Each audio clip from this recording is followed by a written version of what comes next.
It started with a tear-one cruel rip that shattered a girl's first dream at a new school. Asterisk. The gymnasium lights shimmered like stars overhead, music pulsed through the floor, and laughter spilled from every corner. For most students, the spring fling was a night to remember. But for 16-year-old Leela Monroe, it was supposed to be a new beginning, a chance to be seen, to belong. To step out of the shadows of her past. Asterisk. Leela had moved to Ridgewood High just 3 weeks earlier. She was quiet, polite, and a bit odd too. Some always scribbling in her notebook, often watching people rather than talking to them. She wore vintage clothes, spoke softly, and never seemed to care about fitting in. But there was something magnetic about her quiet confidence. Like she knew something the rest of the world hadn't figured out yet. Asterisk. Her dress that night was handmade flowing lavender silk with layers that fluttered like wings when she moved. She'd designed and sewn it herself.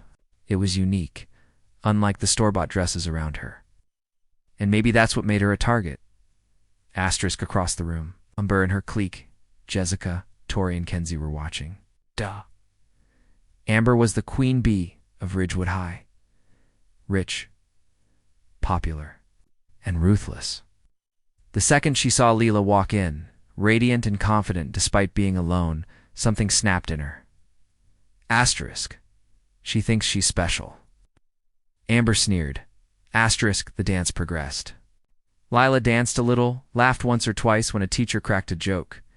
But mostly, she stayed near the edges, observing, waiting for a moment that felt like hers.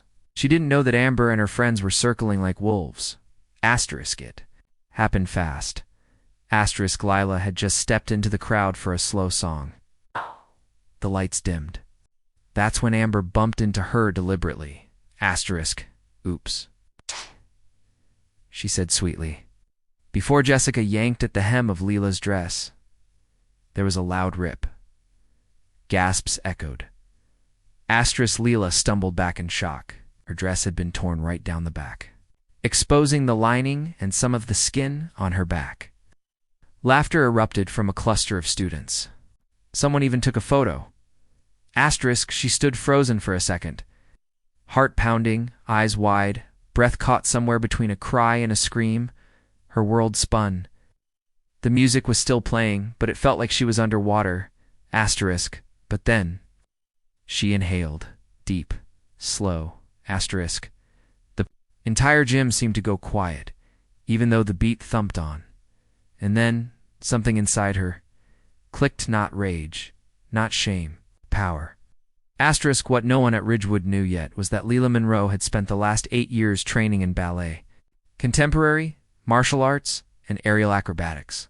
Movement was her language, her therapy, her freedom. What those girls ripped wasn't just a dress. It was the final string tying her down to fear. She stepped into the center of the dance floor. Whispers flew. Someone tried to hand her a jacket. But she shook her head, and then she spun. Not just a twirl, not just a pirouette. Asterisk. A full spin, arms out, one foot steady, the other lifting. Her skirt, though torn, lifted around her like a cyclone.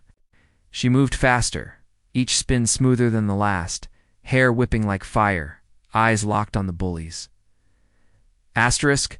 The crowd parted. Phones came out again, but this time, they weren't filming a girl being humiliated. They were filming a performance. The bullies backed up, nervous. Asterisk. Lila's spins turned into dance, fluid, sharp, defiant. She flipped, landed in a graceful crouch, then launched into a series of moves no one had ever seen in a school gym. Her limbs cut the air with purpose and elegance, her body telling a story louder than any scream. Asterisk. Kenzie stepped forward, trying to interrupt the moment with a mocking laugh, just as Leela spun past her. Out. The force of her skirt and outstretched arm smacking Kenzie square in the chest. Kenzie flew backward, hit the snack table, crashed into a punch bowl. The crowd gasped. Jessica charged forward, grabbing at Leela's arm only for Leela to pivot and use Jessica's own momentum to send her tumbling over her shoulder. Asterisk. Tori tripped, trying to intervene, falling into Amber. They both slammed into the gym's folding chairs. Silence. The DJ stopped the music. Students stared, A teacher rushed in. Asterisk within minutes. An ambulance was called. None of the injuries were life-threatening, but enough for stretchers, neck braces, and a lot of very awkward conversations. Asterisk Leela stood at the center of it all, chest rising and falling, dress still fluttering. And she didn't cry. She didn't run. She bowed. The next morning, the video had gone viral. New girl spins Bullies into the ER. The comments were endless. Memes, remixes, slow-motion breakdowns of her dance. But beneath all the jokes was something real. Kids at Ridgewood High started asking who Leela really was. They invited her to sit with them, to join clubs. Not because she had fought back in some violent way, but because she stood tall when others would have collapsed. Asterisk Leela never bragged about what happened. In fact, she never even mentioned it again. Just kept showing up, head held high. Sketchbook in hand, sometimes dancing to the music only she could hear. Asterisk, as for Amber and her crew, they transferred out before the year ended. Ridgewood changed after that. People began noticing the quiet ones, the different ones. Students stood up more when they saw something wrong. And every spring fling after that, someone would mention the girl who spun the Bullies into the hospital, and everyone would smile. Asterisk, because in a single night, Tyler reminded them all, strength doesn't always shout. Sometimes it spins. Asterisk.